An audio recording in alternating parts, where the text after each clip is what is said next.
My husband and I went camping for the first time in the Copper State as part of our extended trip to the western United States. I had picked out this really cool place that was located on the side of a mountain, overlooking the valley below. It was located on a cliffside in a really isolated area. It was at least 20 miles from gravel back roads in the middle of a national forest. So, we get there and set up our tent and did some hiking while taking pictures of the majestic landscapes. We see a few cars parked around two tents and decide to stop and chat with the other campers. We heard that there was going to be a bad storm coming that night, and it might be wise to exchange information, just in case. There were 4 guys on the campsite who were locals. Don't worry about it. The storm isn't going to be too bad around this area. I mean, we wouldn't be setting up camp here if we thought it was. That was all the persuading we needed to stay. Later on, while we were making our way back to our campsite, we see a young woman with her dog and an older lady. We smile and wave as we pass each other, and they continue to head down a bit further toward the forest. When we got back to our tent, we watched the sunset, then made sure that our car was parked only a few yards away. We called it a night soon after the sun disappeared into the horizon. There were no stars out that night, and the storm clouds were approaching. It hadn't begun to rain just yet, so we decided to get some shut-eye and try to sleep through the storm. I woke up at around 10:30 p.m. to the sound of thunder rolling down the mountains and the rain pelting our tent. I'm a bit freaked out. This storm was a lot worse than what we were led to believe, and they get a lot of flash floods around here. Also, I had this fear of falling off the side of the cliff, but I tell myself I'm working myself up and being a bit paranoid. So eventually, I doze off again. It's now midnight, and I'm awake again. This time because I kept hearing something hitting the side of our tent. It was like someone could have been slapping our tent and sliding down the side of it. I couldn't see anything. It was totally dark. The sound continued every couple of minutes. At this point, I'm shitting bricks. Do you remember that urban legend where the young couple gets stranded on the side of the road and the girl falls asleep in the car while her boyfriend sets off to go find help? Then she wakes up the next morning to a scraping sound on the roof of the car? I'm sure you know the rest. Thankfully, my husband was still asleep right next to me. My thoughts were interrupted by the sounds of footsteps right next to my side of the tent.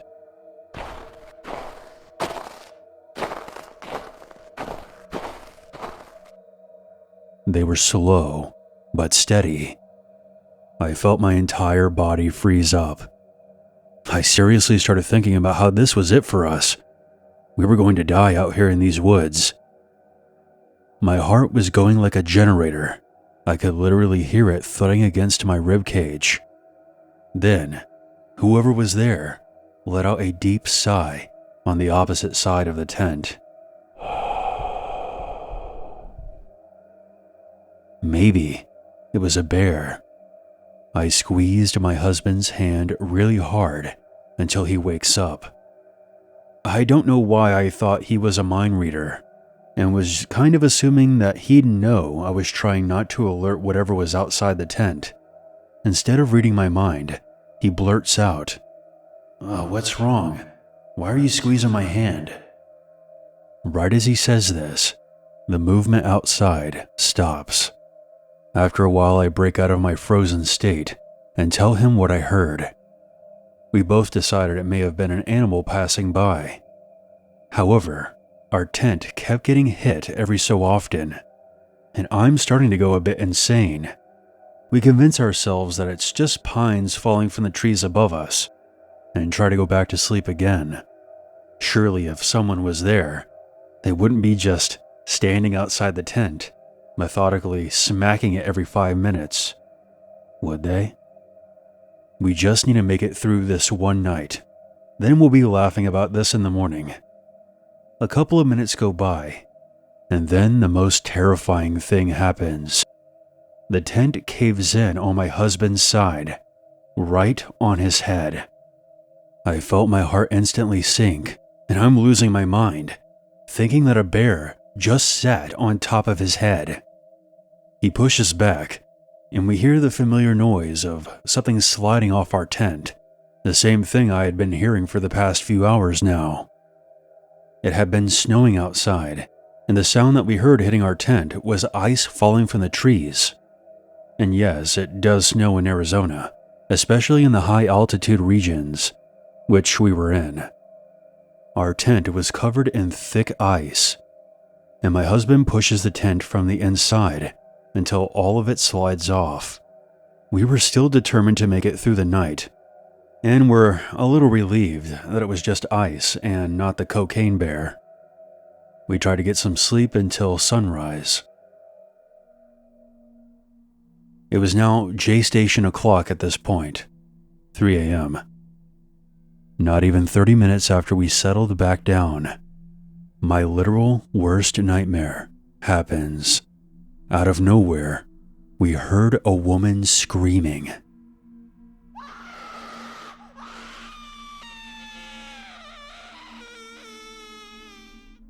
It didn't sound like anger. It sounded like pure terror. My husband and I are both frozen, looking at each other, and I started panicking, asking what the hell we should do. Then we hear her again.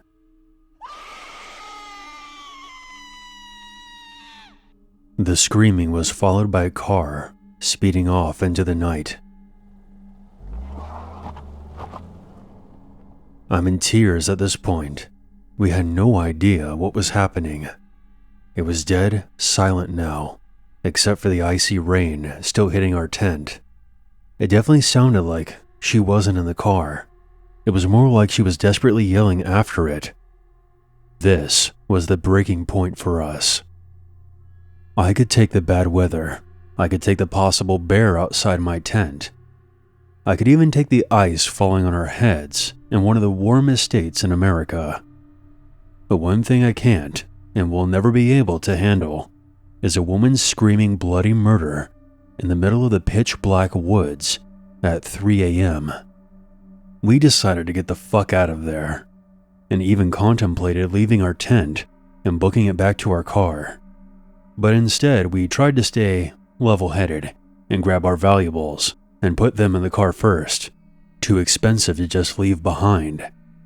We frantically gathered our things and stayed close to each other as we shuffled to our car. I closed the door and kept the headlights off to not attract any unwelcomed visitors. And while my husband goes to grab the tent, I start up the car and call 911. I tell them what we heard and where we were, and they said that they were sending somebody out to the campsite to make sure everything was okay.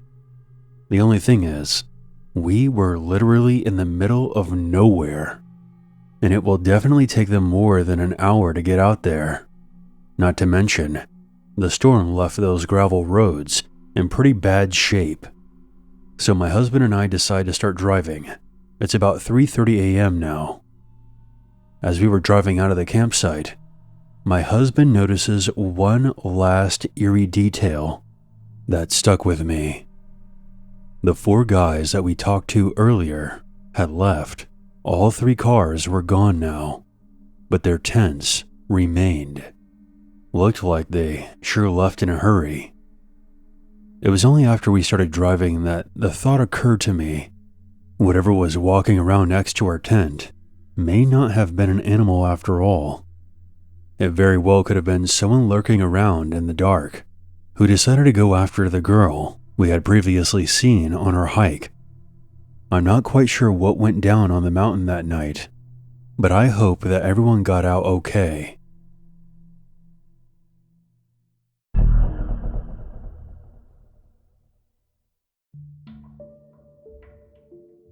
Let's take a trip back to the year 2002.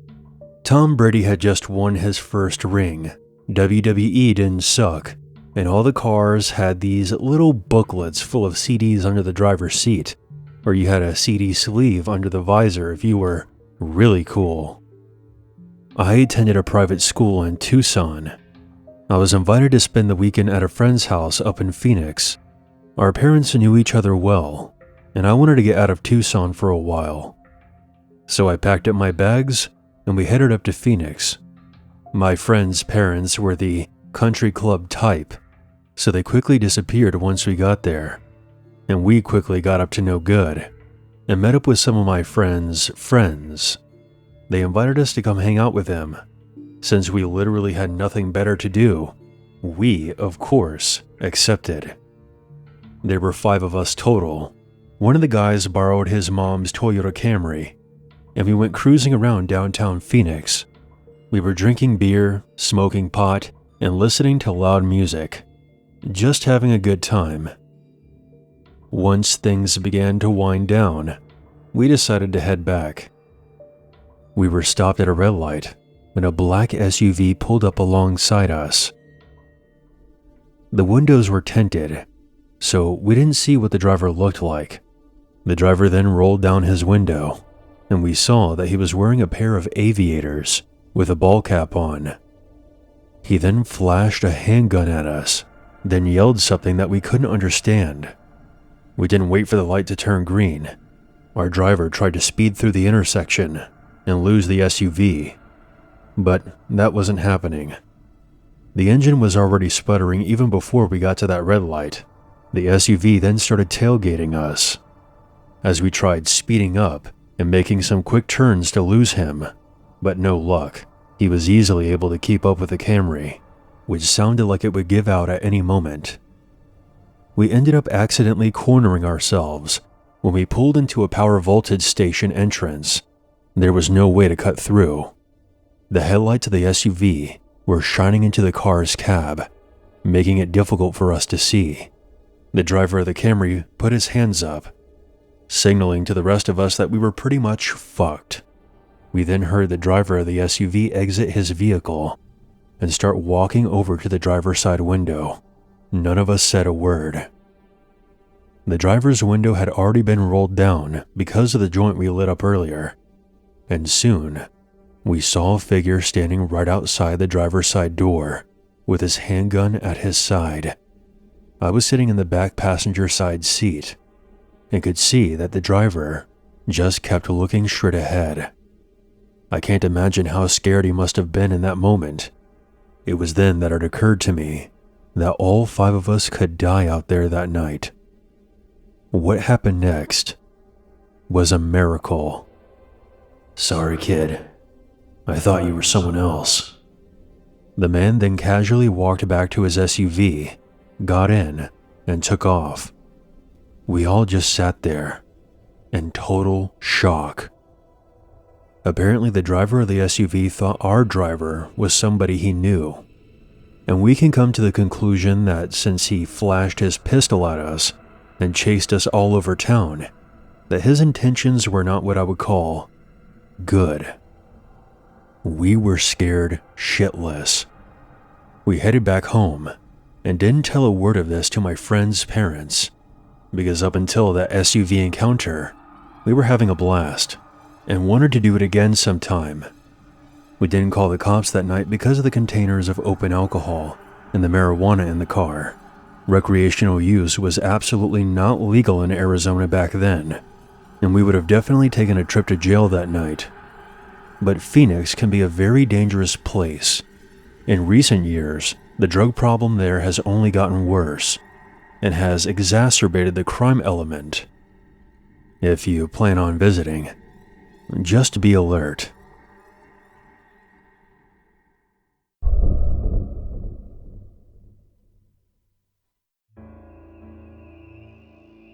I was born and raised in the Phoenix area, but this story does not take place there.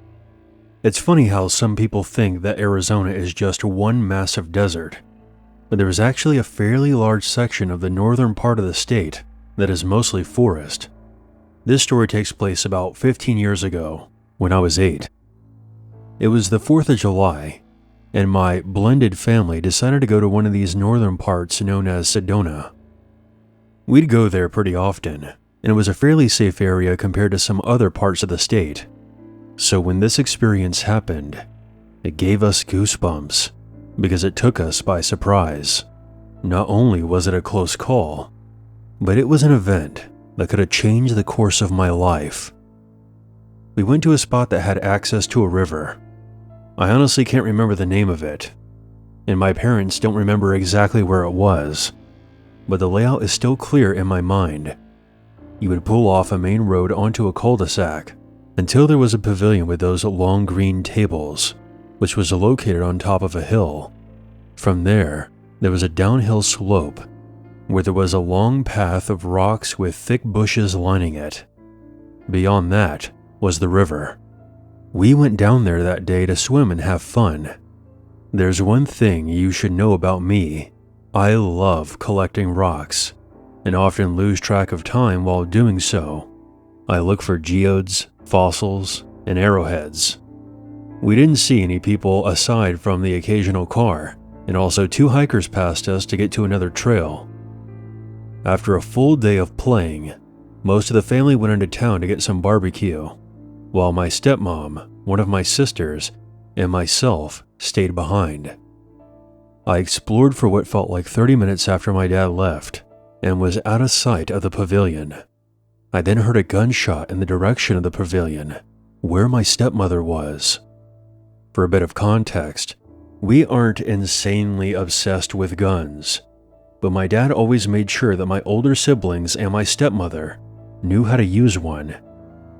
Once I returned to where my stepmom was, I asked if she was okay, and she told me that she had accidentally discharged her handgun, but that everything was fine.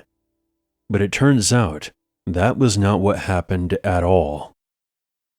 We didn't hear about what actually happened until 5 years later, when I was 13. I will now shift to my stepmother's perspective to explain what went down. After your dad left, I decided to let you and your sister keep exploring because it was not something that you were really able to do back home. I was just sitting down at one of the tables when I saw a red car pulling into the parking lot. I could see that 2 men were in the car. Given that I was still in my swimsuit, and it seemed like I was by myself, I set my bag, which had my gun in it, on the table next to me. Normally I wouldn't assume the worst in this situation, but there was something off about these men. I moved and sat at the end of the table and made sure my gun was ready. I noticed that the car was just idling in the middle of the parking lot.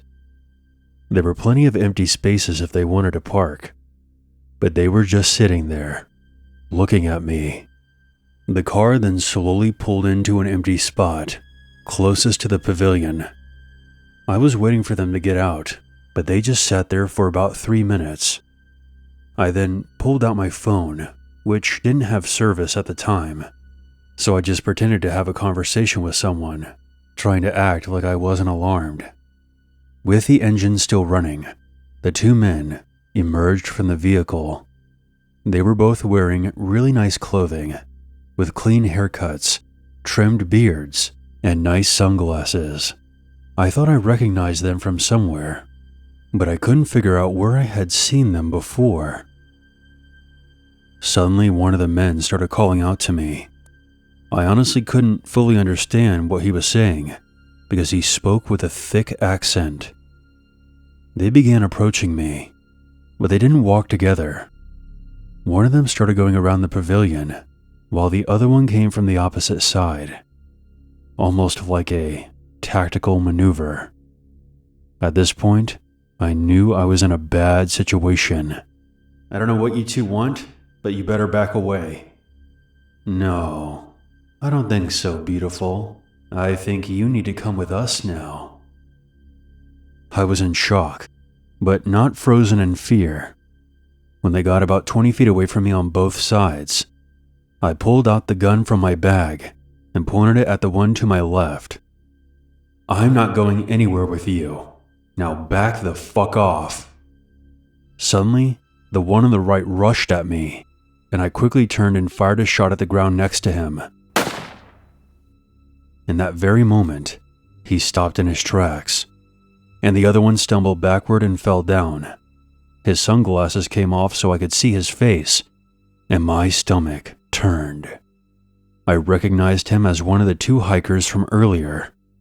I assume his accomplice was the other hiker. However, he didn't come to his partner's aid or rush at me again. He bolted straight back to his car and threw it in reverse, with his buddy in front of me, jumping to his feet and running to not get left behind. The car peeled out of the parking lot, and I never saw them again. It all happened so fast, and when I saw you kids coming back moments later, I was relieved that you weren't there when all this went down. When I told your father, he said that I had done the right thing. One thing that still bothers me to this day, when I saw them as hikers earlier, they both had longer hair, looked a bit dirty, and had unkempt beards. So why did they look completely different when they returned to the pavilion? I'm just glad I didn't have the deer in the headlights response to this situation. When we told the cops what happened, they said that they would keep an eye out for the red car and two suspects matching the physical descriptions. Back to my own words. Like I said before, we didn't hear about what happened until 5 years later. But something that didn't make any sense to me was why the men just waited there instead of immediately going after her. Perhaps they were thinking about the best way to get her into the car. But when she pulled a gun on them, stood her ground, and fired a shot, they bolted. As for their appearance, my guess is as good as any. I assume that they were part of some kind of human trafficking group that scope out potential victims while in disguise and come back later to kidnap them. Why they chose to target a woman who was with her family is not only beyond fucked up, but makes me wonder if they were also eyeballing one of my sisters as well. Makes me sick just thinking about it. My stepmom was the hero that day. She did not hesitate when she came face to face with pure evil.